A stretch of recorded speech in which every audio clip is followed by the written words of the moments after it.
Jumbo planes.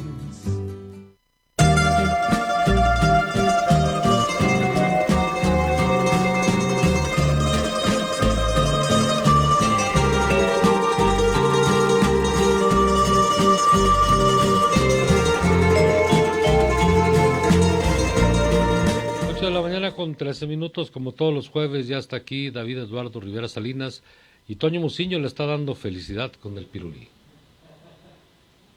¿No? Digo, así se llama la canción, ¿no? Sí, claro, claro. No sé ustedes qué pensaron, ¿verdad? Pero ni con sosa cáustica les quito el cochambre que tienen en la cabeza. No. Toño ha estado muy ¿Le inspirado. gusta el pirulí? Pues sí. Muy inspirado en el pirulí. ¿Te acuerdas de los pirulís? Sí, cómo no. Aquellas paletas de colores. Sí, tan populares. Sí, tan populares. Y muy accesibles, pues, bueno, tuvieron diferentes precios, pero los niños las compraban directamente en las tiendas. Sí, fue un dulce muy accesible. Al principio los originales pirulí eran muy ricos. Luego hubo originales piratas que se sentía cuando le tratabas de quitarle la envoltura, se quedaba toda pegada, ¿no? O sea, es cierto. Bueno, hasta comercial de televisión tenían. ¿Cuál era? Pues había una canción muy pegajosa del pirulí, sí. Y con unos monitos animados ahí, una paleta animada. Y luego era como el rodillo de los peluqueros, ¿verdad? Sí, los olores de... Sí, un dulce muy popular. Y rico además. Rico. Bueno. De sabor. Te digo, hombre, sí. El solito, ¿verdad? No, aquí no se puede con estos. Dicen que son albures, pero no sé qué son albures. No sé. ¿Qué es eso? Que sin albures se las ganas al burro. David Eduardo, ¿cómo estás? Buenos días. Muy bien, Francisco. Buenos días a ti, buenos días a Toño Muciño y a todo nuestro auditorio esta mañana. Pues si me permites, Francisco, mira, esta semana y la anterior y la que viene, pues hemos estado insistiendo por las pláticas entre nosotros de hablar con nuestro auditorio sobre pues esto que está pasando en el confinamiento. Obviamente sigue siendo nuestro contexto y nos obliga a pensar muchas cosas. Por ejemplo, si la semana anterior hablamos del silencio, hablaremos del ruido en su momento, hoy quisiera compartirles lo que podemos estar reflexionando acerca del espacio que estamos ocupando, fundamentalmente en nuestras propias casas, y cómo se ha visto alterado desde la llegada de esta indicación que conocemos como la sana distancia y que tiene que ver mucho con aspectos, digamos, que tienen que ver con nuestra percepción y el mundo simbólico en el que vivimos. Mire, lo comento de esta manera. Uno de los epistemólogos y filósofos más leídos y además muy connotado de la primera mitad del siglo XX, un francés llamado Gaston Bachelard, a quien se lee mucho, digamos, en el mundo académico, decía a propósito de esto: el espacio conserva tiempo comprimido. El espacio sirve para eso. Y bueno, con esta cita es posible empezar a reflexionar sobre el tema y podemos como llegar a varias aseveraciones. Primero, todo lo que necesitamos, usted, Francisco, yo, cualquier persona, para afrontar el análisis de cualquier problema, todo lo que necesitamos como elementos de análisis están en el contexto donde nos ubicamos y donde el problema se presenta. Mire, esta idea fue muy estudiada por la antropología del siglo XX, sobre todo por un inglés llamado Gregory Bateson, quien analizó los mitos de las distintas culturas relacionadas con el origen del mundo. Y fíjese que concluyó que estos mitos no se refieren al origen de la materia como normalmente lo asociamos en el pensamiento lógico, sino al origen del orden de las cosas en el escenario de la vida. ¿Qué quiere decir esto? Bueno, que en realidad lo que evoluciona es el contexto y la orientación de los seres humanos en este contexto o en sus contextos les dan a todos la posibilidad de sentir su lugar en el mundo. Por eso las expresiones coloquiales que uno escucha a diario, de que uno es del lugar que quiere ser, en realidad eso es muy relativo, uno es del lugar que le permite ser y estar.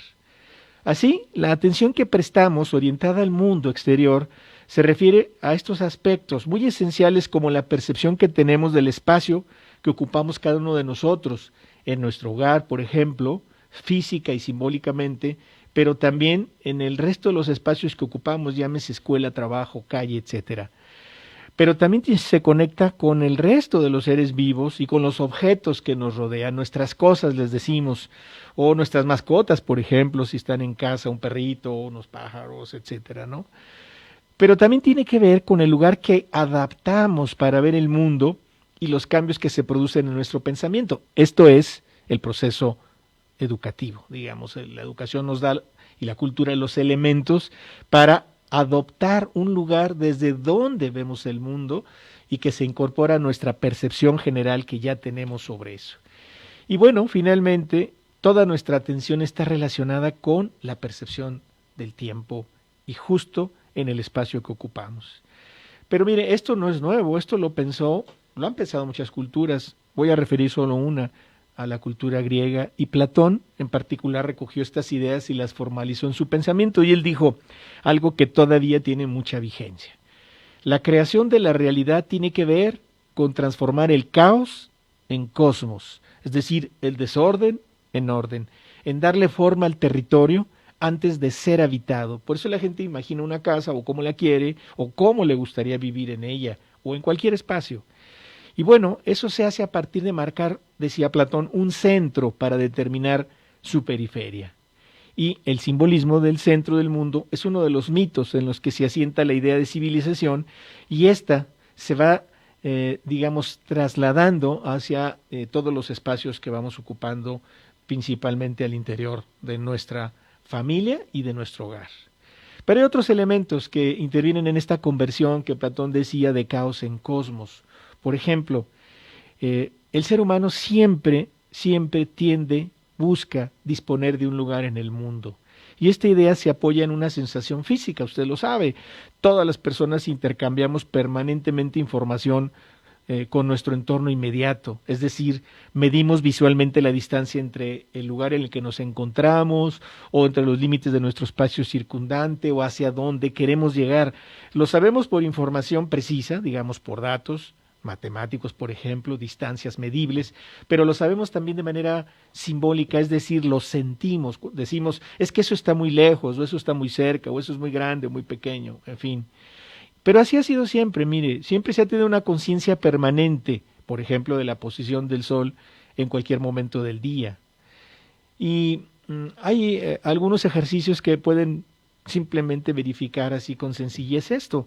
Usted lo sabe, si intenta mantener el equilibrio de su cuerpo sobre una sola pierna, sobre un solo pie, pues sucede que lo puede lograr, se siente equilibrado, puede mantener la posición, incluso cerrar los ojos, pero esto dura solamente unos instantes y después todos perdemos el equilibrio. Y eso se debe a que la percepción permanente del espacio nos da la información necesaria para mantener el equilibrio. Estoy hablando en términos simbólicos. Cerramos los ojos y entonces lo único que vemos es nuestro propio universo interior. Y bueno, ese contraste continuo entre lo que percibimos y nuestra percepción de equilibrio es lo que permite nuestro modo de estar en el mundo. De ahí también expresiones tan cotidianas como cuando le decimos a alguien, abre los ojos, mira, ¿no ves lo que está pasando? Es que tiene que ver precisamente con la mirada hacia el mundo exterior y la percepción que tenemos y el lugar que ocupamos ahí. Pues bien, mire, para comprender más este proceso, si usted tiene curiosidad, resulta que existe una disciplina que lo estudia, que va regulando la distancia y nos indica la base de muchos de nuestros comportamientos e incluso de las reglas de contacto social que hemos definido y de ahí es la importancia del tema esta mañana, que ahora, en pleno confinamiento, podría ser muy útil para no extraviarnos en la confusión y en la desorientación que nos provoca. Seguramente usted del momento, en estos ya meses, ha perdido la noción de en qué día estamos, o el momento o la hora del día en la que nos encontramos, y eso es normal porque se provoca este desorden. Bueno, esta disciplina se llama proxémica, así como usted escucha, parece el nombre de un medicamento, pero no, es una disciplina, una rama de la semiótica que trata esencialmente de la noción de distancia fuera del campo de la conciencia. Y esta proxémica fue propuesta como disciplina y como concepto por un antropólogo cultural muy famoso que editó un libro clásico que se llama El lenguaje silencioso, por allá en 1959. Este antropólogo de nombre Edward Hall nos muestra que la proxémica o la proxemia, le dicen algunos autores, tiene como propósito principal profundizar en este estudio de la interacción entre las personas y los espacios, sobre todo donde viven. O para decirlo en pocas palabras, nos sirve para no caer en esa pérdida de la realidad cuando se vulnera nuestra percepción sobre el espacio a nuestro alrededor, como puede estar sucediéndole a muchas personas ahora en este tan extenso aislamiento. Pero mire, ya está más que comprobado desde disciplinas como la etiología, que no solamente estudia los comportamientos humanos, sino también de todas las especies animales, pues nos sugieren que todos vivimos, además de un mundo físico, lo sabemos, en un mundo subjetivo, y este está en función de su aspecto perceptual, y en consecuencia, cuando se presenta una separación muy arbitraria, como sucede ahora, entre las personas o cualquier ser vivo y su mundo exterior, entonces se modifica el contexto y afecta su significación, es decir, la forma en que le damos sentido. Sin embargo, la línea de demarcación entre ambos, es decir, entre el mundo interno de las personas y el mundo externo, no puede establecerse con precisión. Es decir, la relación entre personas y contextos debe comprenderse como un proceso de permanente o en permanente equilibrio sensible. Y recuerdo las grandes aportaciones que hace el doctor Soria los lunes, que tienen que ver muchas veces con esto, con la pérdida de ese equilibrio por distintos factores. Pero aquí yo solo resalto uno, la pérdida, digamos, de la noción del espacio y la importancia que tiene para no extraviarnos en ello. Mire, en resumen, una de las funciones esenciales de esta, llamada proxemia, es la de sentir y pensar el espacio para mantener no solo la sensatez, la cordura o la razón, no perderla. Pareciera fácil de decir, pero puede perderse incluso un aspecto más vital. Y bueno, tiene que ver, Francisco, con este confinamiento que nos está afectando de muchas maneras. Eso te iba a preguntar, ¿cómo nos está afectando la pérdida de este espacio? Pues creo que de esa manera, y mira, yo lo pienso pensando en uno mismo, pues es el mejor ejemplo que uno tiene, ¿verdad?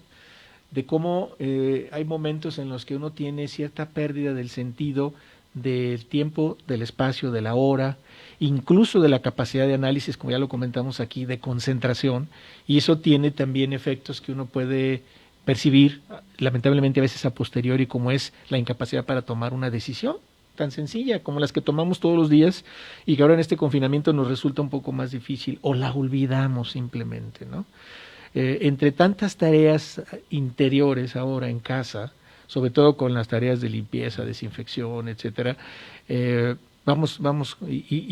el temor a la propia enfermedad, pues vamos perdiendo esta capacidad de estar bien situados en el mundo. Eso explicaría también por qué mucha gente tiende a salir a la calle, necesita hacerlo también por estas cuestiones, porque si no, entonces su lugar en el mundo se ve trastocado, y una de las formas de no perder sentido en la realidad, pues es tener los pies bien puestos. ¿Y cómo lo siente uno? Caminando sí, más allá de la casa. Tendría como cierta lógica esto, pero claro, con el riesgo que ello conlleva. Y la tolerancia, yo insisto mucho en la tolerancia, en esta pérdida de espacio, también estamos perdiendo mucha tolerancia, ¿verdad? Sí, por supuesto, porque nos volvemos más sensibles, diríamos, ¿no? Al no tener una respuesta inmediata, nuestra reacción es de molestia, a veces con quien está junto a nosotros. Imagínate con la gente desconocida, con la que no queremos ahora, o la gente que no quiere ni tocarse, ni acercarse, ni tener el más mínimo acercamiento social, ¿no? Creo que esa es una de las pérdidas más importantes que estamos viendo. Avanzamos hacia una especie de sociedad sin contacto, ¿verdad? A ver hasta dónde es posible que esto no avance, no tome una forma mucho más evidente. Pues ojalá y recuperemos ese espacio, que va a ser difícil, además, no va a ser una tarea sencilla en esta nueva normalidad recuperar ese espacio. Sí, y a veces lo que dicen, la desescalada del proceso, es decir, del confinamiento, pues la desescalada también necesita una propia o una interna desescalada de todos estos procesos internos que tienen que ver con las nociones de tiempo, de espacio, fundamentalmente. David, muchas gracias. A ti, Francisco. 8 de la mañana con 27 minutos, pausa y regresamos.